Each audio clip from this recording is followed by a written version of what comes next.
Iran విశ్వరూపాన్ని చూపిస్తోంది. Israel పై వరుస క్షిపణాస్త్రాలతో విరుచుకుపడుతున్న పరిస్థితి కనిపిస్తుంది. గ్రీక్ సెమెస్ నగరంలో ఇరాన్ విధ్వంసం సృష్టిస్తుంది. అయితే ఏదైతే అమెరికా ఇజ్రాయెల్ కలిపి ఇరాన్ పై దాడి చేసి ఇరాన్ సుప్రీమో ఖమేనీ మృతికి కారణమైన రెండు దేశాలపై ప్రతీకారం తీసుకోవాలని ఇరాన్ భావిస్తుంది. దానిలో భాగంగానే వరుస క్షిపణులతో ఇరాన్ ఇజ్రాయెల్ పై దాడులకు తెగబడుతోంది. ఒక్కసారిగా అక్కడ మొత్తం అంటే నివాస భవనాన్ని బాలిస్టిక్ క్షిపణికి తాకిన నేపథ్యంలో భవనం మొత్తం కూడా ఒక్కసారిగా కుప్పకూలిపోయినట్టు తెలుస్తుంది.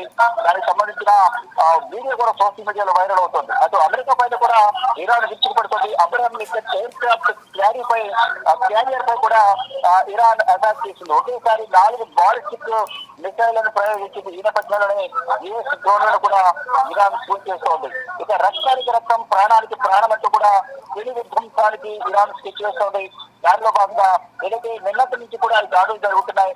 ఇటు 100 మిసైల్స్ తో క్షిపణాలపై దాడి చేసిన నేపథ్యంలో ఏదైనా ఇరాన్ అధ్యక్షుడు ఖమేనీ మృతి చెందారు. దానికి సంబంధించి అధికారికంగా ప్రకటించారు. తర్వాత ఆయన కుమారుడు ముద్దపట్ట ఖమేనీ ఈ నెక్స్ట్ ఇరాన్ సుప్రీమోగా పదవి బాధ్యతలు చేపట్టారు. ఆయన ఆధ్వర్యంలో ఇప్పుడు పాలనా కార్యక్రమాలు సాగబోతున్నాయి. అయితే దీని ద్వారా ఇరాన్ కు సంబంధించిన అనేక విధాలుగా నష్టాన్ని చవిచూసేలా కూడా ఇజ్రాయెల్ అమెరికా చేశాయి. అనేక విధాలుగా దాడులు చేశాయి. అయితే ఇప్పుడు రక్తానికి రక్తం, ప్రాణానికి ప్రాణం అంటూ కూడా పెళ్లి విధ్వంసం సృష్టించేందుకు ఇరాన్ ప్రయత్నిస్తుంది. దానిలో భాగంగానే ఇటు ఇజ్రాయెల్ పైన అమెరికా పైన కూడా దాడులు చేస్తోంది. ఇక సూసైడ్ డ్రోన్లను కూడా ఇరాన్ రంగంలోకి దిగుతుంది. డ్రోన్లతో యూఏఈలోని ఇజ్రాయెల్ ఎంబాసీ పై కూడా అటాక్ చేస్తోంది. అటు ఇజ్రాయెల్, అమెరికా, ఇది ఇరాన్ ఎవరు వెనక్కి తగ్గపోవడంతో 3 దేశాలు కూడా భీకరయుద్ధం కొనసాగుతుంది. మరోవైపు గల్ఫ్ కంట్రీస్ పై కూడా ఇరాన్ దాడులు చేస్తున్న నేపథ్యంలో ఆ గల్ఫ్ కంట్రీస్ లో నివసిస్తున్న భారతీయులు కానీ ఇతర దేశాలకు సంబంధించిన వారందరూ కూడా తీవ్ర ఆందోళన వ్యక్తం చేస్తూ ఉన్నారు. గత కొన్ని రోజులుగా కూడా అమెరికా, ఇరాన్ మధ్య ఇటు చర్చలు కొనసాగుతున్నాయి. అణు ఒప్పందం అనేది చర్చలు విఫలం కావడంతోనే యుద్ధానికి దారితీస్తున్నది కూడా అంతర్జాతీయ నిపుణులు చెప్తున్నారు. దానిలో భాగంగా ఇటు ఎప్పుడైతే చర్చలు విఫలమయ్యాయని అమెరికా అధ్యక్షుడు చెప్పారో వెంటనే ఇజ్రాయెల్ దాడులు చేస్తున్న నేపథ్యంలోనే అమెరికా వెనుకండి ఈ దాడులు చేయించిందని కూడా వారే అధికారికంగా ప్రకటించారు. అంటే ఇద్దరు సంయుక్తంగా దాడులు చేసిన నేపథ్యంలో ఇరాన్ సుప్రీమో ఖమేనీ హతమయ్యారు. అయితే దానికి ప్రతీకారంగా దాడులు చేస్తాము, ఆ దాడులు పెరుగుతూ విధ్వంసాన్ని సృష్టిస్తాయని కూడా ఇరాన్ చెప్తోంది. దాంతో పాటుగానే ఇప్పుడు దాడులు చేస్తుంది. ఆ దాడులతో వరుస దాడులతో అక్కడ ఉన్న బాలిస్టిక్ క్షిపణిని నివాసాన్ని తాకిన నేపథ్యంలోనే ఒక్కసారిగా భవనం కూలిపోయింది. మరోవైపు అబ్రహం ఎయిర్ క్రాఫ్ట్ క్యారియర్ ను కూడా దాన్ని కూడా ధ్వంసం చేసేందుకు ప్రయత్నించింది ఇరాన్. ఇక ఎక్కడికక్కడ ఇటు సూసైడ్ డ్రోన్లను ప్రయోగిస్తుంది, బాలిస్టిక్ క్షిపణులను ప్రయోగిస్తుంది. ఏదో విధంగా ఎలాగైనా నష్టాన్ని మిగిల్చింది కాబట్టి ఇరాన్ కు ఇటు ఇజ్రాయెల్, అమెరికా కూడా అదే నష్టాన్ని చూపిస్తామంటూ కూడా ఇరాన్ చెబుతోంది. మొత్తంగా తీసుకుంటే ఇప్పుడు భీకర యుద్ధం అనేది కొనసాగుతుంది. గల్ఫ్ కంట్రీస్ కానీ మరొక ఇటు ఇరాన్ కు ఇస్లామిక్ కంట్రీల సపోర్ట్ తీసుకుని ఈ దాడులకు దిగుతున్నట్లుగా కూడా కొంత ప్రచారం అయితే జరుగుతోంది. సింగిల్ గా ఇరాన్ పై చేస్తున్నా లేదా ఇరాన్ ఇస్లామిక్ కంట్రీస్ సపోర్ట్ తీసుకుని దాడులు చేస్తున్నారని కూడా ఇంకా అధికారికంగా తెలియాల్సింది. మరోవైపు ఏదైతే ఈ అమెరికా, ఇజ్రాయెల్ ఏదైతే దాడులు చేశాయో ఇరాన్ పై దాడి చేసి ఇరాన్ సుప్రీమో ఖమేనీ మృతికి కారణమైన అమెరికా, ఇజ్రాయెల్ పైన ఇటు ట్రంప్ కూడా, రష్యా అధ్యక్షుడు ట్రంప్ కూడా తీవ్ర ఆగ్రహం వ్యక్తం చేస్తున్నారు. ఇది క్లినికల్ దాడిగా కూడా నేను భావించాల్సి ఉంటుంది.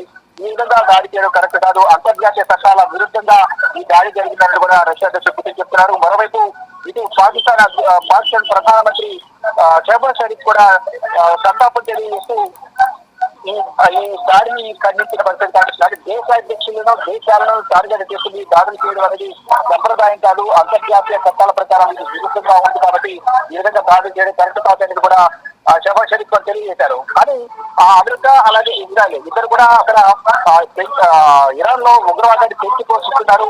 ఆ ఉగ్రవాదాన్ని కూకటివేలతో బెదిరించేందుకు దాడులు చేసే తప్ప స్వప్రయోజనాలు లేవు అనేది కూడా ఇటు ఇజ్రాయెల్ ప్రధాని బెంజమిన్ నెతన్యాహు కానీ మరోవైపు ఇటు అమెరికా అధ్యక్షుడు డొనాల్డ్ ట్రంప్ కూడా చెప్తున్నారు. ఇక ఇరు దేశాలు కూడా అంటే అటు సంయుక్తంగా అమెరికా, ఇజ్రాయెల్ మరోవైపు అయితే ఇరాన్ ఇద్దరు 3 దేశాలు కూడా ఒకరిపై ఒకరు దాడులు చేసుకుంటున్నారు. ఇద్దరు కలిసి ఇరాన్ ఇరు దేశాలపైన వారికి అనుబంధం కూడా గల్ఫ్ తీసుకున్న దాడులు చేసుకునే బిడ్డలో ప్రజలందరూ కూడా తీవ్ర ఆందోళన వ్యక్తం చేస్తున్నారు.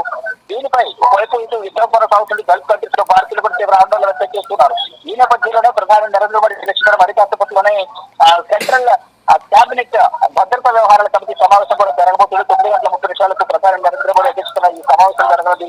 ఈ సమావేశంలో భారతదేశంపై ఈ యుద్ధ ప్రభావం ఎంతవరకు ఉంటుంది, ఆ భారతదేశం నుంచి ఇతర దేశాల నివాసంతో వారు ప్రజల పరిస్థితి ఏ విధంగా ఉంది, వారిని ఏ విధంగా స్వస్థలాలకు తీసుకురావాలి అనే అంశాలపైన ఈ సమావేశంలో చర్చించే అవకాశం కనిపిస్తుంది. ప్రస్తుతం తీసుకుంటే కనుక ఇరాన్ విధ్వంసం సృష్టిస్తూ భీకర యుద్ధానికి దిగే విధంగా కూడా ఆ పెను విధ్వంసం సృష్టించే విధంగా ఇరు దేశాలపైన దాడులు కొనసాగిస్తూ ఉంది.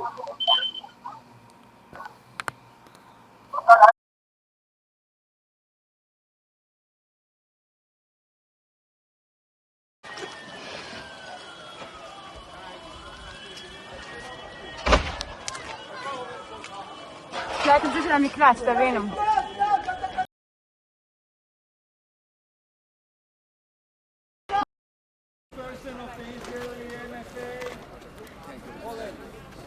I'll find someone. You need it.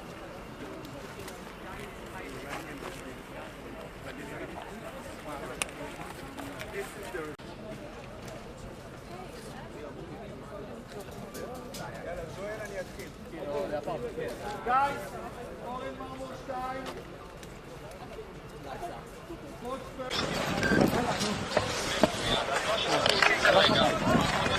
כן.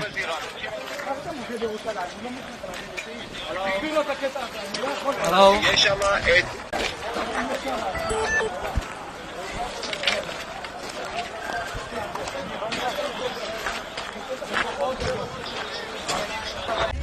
ספינת הענוגות שם. אוי, חלום האמינה. יואו, יואו, יואו, בום.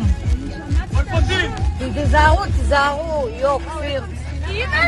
יואו, ספינת הענוגות. ספינת הענוגות שם. אוי, חלום האמינה. יואו, יואו.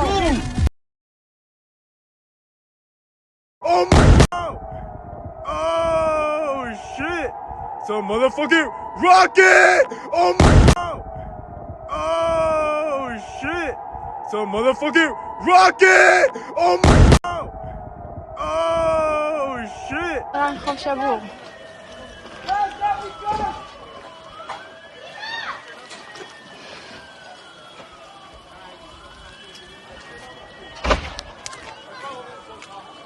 Leute sich an die Klasse, da wählen.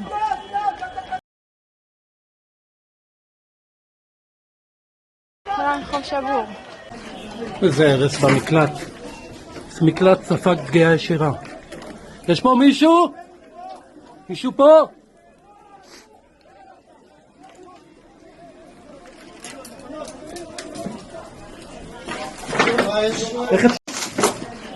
זה הרס במקלט. מקלט ספג פגיעה ישירה. יש פה מישהו? מישהו פה?